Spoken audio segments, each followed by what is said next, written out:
Now, you had reported a few weeks ago that Robin Lehner has a torn labrum. Do you know like is it partially torn? How serious is it? Surgery.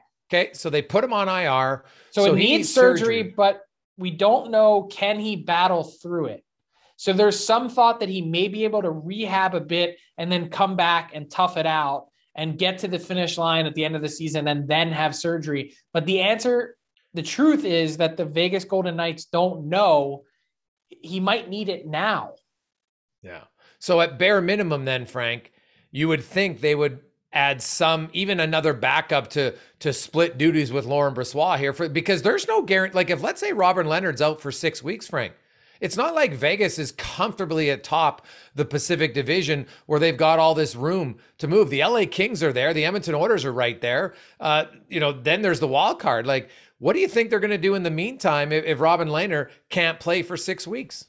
So had the Oilers come back and beat the Hurricanes on Sunday, with the Dallas Stars win, the Vegas Golden Knights would have woken up on Monday outside of a playoff spot in points percentage. Mm-hmm. Outside of the playoff picture. So the comfort level that did exist is gone.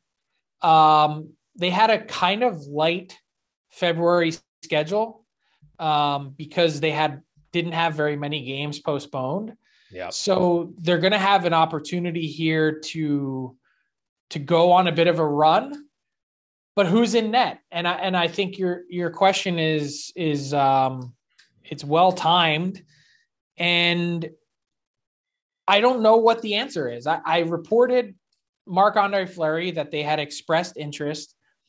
Vegas, of course, denied that or refuted it, which is fine. I like I said, I know who they talked to and I know what was said, and they know what was said.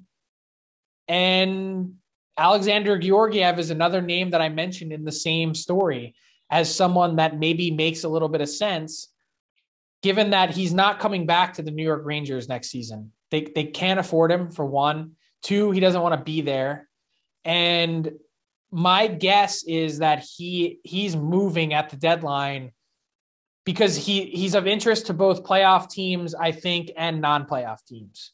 If you're a team out there that wants to get a goalie for next year, why wait for the carousel to spin in the summer when you can get a younger guy, give him a trial run, and then sign him to a deal as an RFA that fits, your team like a glove, or at least you get an audition.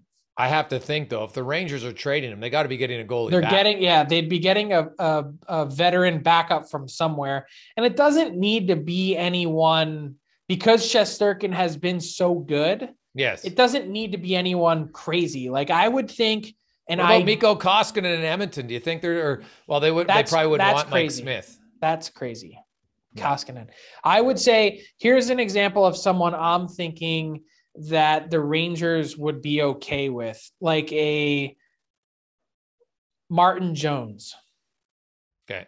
So the team they trade Georgiev to doesn't mean they have to get a goalie. They would just they can get someone from somewhere else. No, that makes sense. So, but it's just interesting, the goalie situation for a lot of teams and how much of a question mark it is heading into the stretch run here. And then with 3 weeks to the trade deadline, the Dallas Stars, Jim Nill might be licking his chops because Braden Holtby, they have the luxury. They could trade Holtby. Ottinger's their guy, and they just bring up Hudobin, right?